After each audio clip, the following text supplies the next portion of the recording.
I'm sitting inside of the 2023 Audi A3. Let's start it up.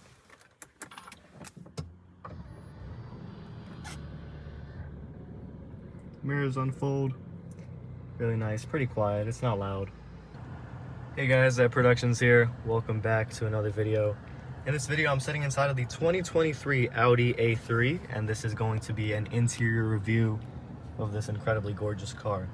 Starting off with the steering wheel, this thing is so beautiful. You have the Audi logo right up here, circular, and it's all leather wrapped. Paddle shifters, which are really nice, and the transmission is really nice too. It's a 7-speed Audi Tiptronic transmission, which is super fast. Speaking of transmission, this is the gear shifter.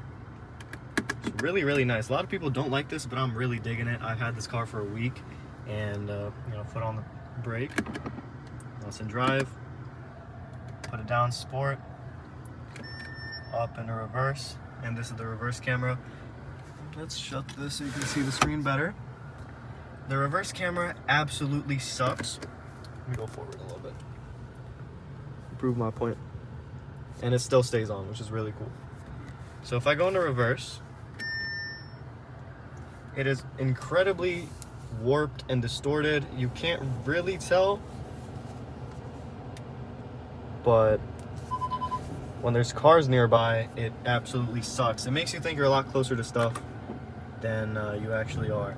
At least it has these parking sensors. It doesn't have a 360 camera, but that's fine. It also has park assist, which you can activate by this, and the backup camera can also be activated and deactivated with that button, which is really cool. I haven't gotten a chance to test out the park assist. I tried, but it just didn't work. Maybe that's just user error, so I'm not going to blame that on the car. And you have this absolutely gorgeous digital cockpit right up here. This is Audi's signature heads-up display, and you can see that there's a coolant gauge on the left, coolant temperature, fuel on the right. It's all digital, and it looks super clean. You can use this left one to cycle through. All that stuff, which is really cool. Speaking of consumption, this is really good on gas. It's a turbo 4-cylinder 2-liter. So this got me 42 miles per gallon on the highway. That's the best I've gotten. It's really good, and it gets about 480 miles to empty if you drive really nice, and you get 40 or so miles per gallon. Right now it's at 260, and it's almost halfway. You have your vents right up here. You can open and close them. If you have them all the way there, that's closed. You hear that little click, it's open and close. And this actually shares a lot of components with the Lamborghini Urus, which is insane because this is the cheapest Audi you can get. Starts at $35,000. These door locks, straight from the Urus. Memory seats, I'm not sure if the Urus has them here, but this is from the Urus too. These lighting controls, which is, by the way, touch sensitive, but you can't like touch it and change it, as you can see. You have to actually press it. But somehow it knows that when you touch it, it just starts activating, which is really cool. Speaking of touch activated buttons, your volume control is the coolest thing I've ever seen. Watch this. I can just rotate for up, rotate back, which is really cool. Just rotate up, rotate down, and you can obviously press it to do all the controls, next track, previous track, mute, and audio off. Down here is a wireless charger, and you have 2 USB-C ports. This wireless charger absolutely sucks. It is garbage. I don't know if it's that or it's my phone. I have the iPhone 14 Pro Max, but this thing just heats it up and it doesn't charge it a single bit. This thing sucks. But it's a really nice compartment for your phone to go in because it's rubber coated and your phone doesn't slide around. Drive select is really cool. You get this really cool animation, and the screen, by the way, is super nice too. That's another thing. You hear this sound? The little haptic click, it gives you a little bit of haptic feedback. And comfort is when the steering wheel is really nice and smooth. Dynamic, it stiffens it up, makes it a little bit harder, makes it a little, not really precise, but it just gives you a better feel of the steering wheel, so you're not sliding all over the place when you're getting into the corners and stuff. Auto, I guess the car decides for you. Haven't really tested that out, but an individual, you can select your drive, And steering, everything you want to change, you know, only the two things.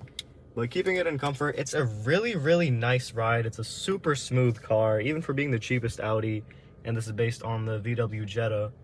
But this is a very smooth car. Drives really nice, inside is nice. The one thing is that cabin insulation could be better, but again, this is the cheapest Audi, so I'm not really gonna nitpick too much on that. Of course, power seats, as you can see, lumbar support right here too. And one complaint would be just the use of cheap materials. Like, this is all that cheap plastic all around. This is a little bit leather coated right here and right here, but feel that it's really soft and creaky materials. Door handles are interesting. I don't know how I feel about these. I like the way that you open it, but I think it could be a little bit more sturdier, because it's kind of a heavy door and it's not the easiest thing to open with that. But there's your engine start stop button. Gloss plastic right here. As you can see, it gets really dirty, and I've only had this for a week. But this thing has 17,000 miles on it. It is a enterprise rental car. You have a second screen down here, which is for your climate control. That's how you activate it. Up, down, temperature. Everything works really well, and I love the way that they did it. Heated seats come standard, as you can see. That's very cool, but you do get some blank buttons, as this one right here, that you can't even press at all. Little Audi badge right up here. This is usually where your Quattro badge would be if you got the Quattro edition, but this is front wheel drive, and it still handles really well. It's sitting on Pirelli P0 tires, so that's always good. You got a decently big sunroof, which slides up and out relatively quick. And I love the way Audi does it, where the glass actually comes out. Close that. Of course, you can like lift it up and put it back down. These lights are really nice. They're touch sensitive. You just touch it, they turn on.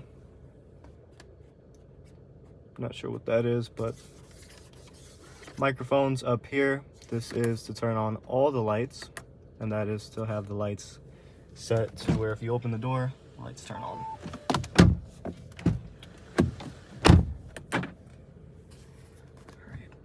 SOS button, just the normal stuff, your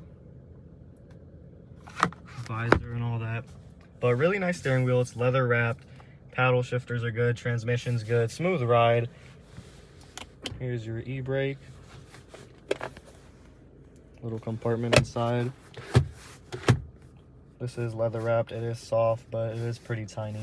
It's hard to like rest your hand while also driving. But it's okay, it gets the job done. These seats are nice. They're a bit stiff, but they're soft enough. Nothing too plush. They're all leather. They have nice stitching on them. This is like more of an Alcantara suede material right up here. On the back, let's go to the back and take a look. Make sure this is unlocked. And we gotta move our tripod out the way. And if I was sitting behind myself, this is not a very comfy place to be. I'm gonna be very honest. This is a really tiny car, especially coming from the one that I used to drive before. Look at that gorgeous interior though. But yeah, not enough leg room at all, but it's a tiny car. What can you expect? Back here you have your window switches. This is how you unlock the door. If it's locked, you just press it once, it unlocks, press it again, then it opens. But yeah, plastic back here, little fishnets. These are your vents. And you know, change the temperature to USB-C ports. Get the same stuff as up front, more plastic. Nice headrests, leather seats. Let's get back to the front. Actually, let me show you these lights. They activate this way, they're not touch sensitive.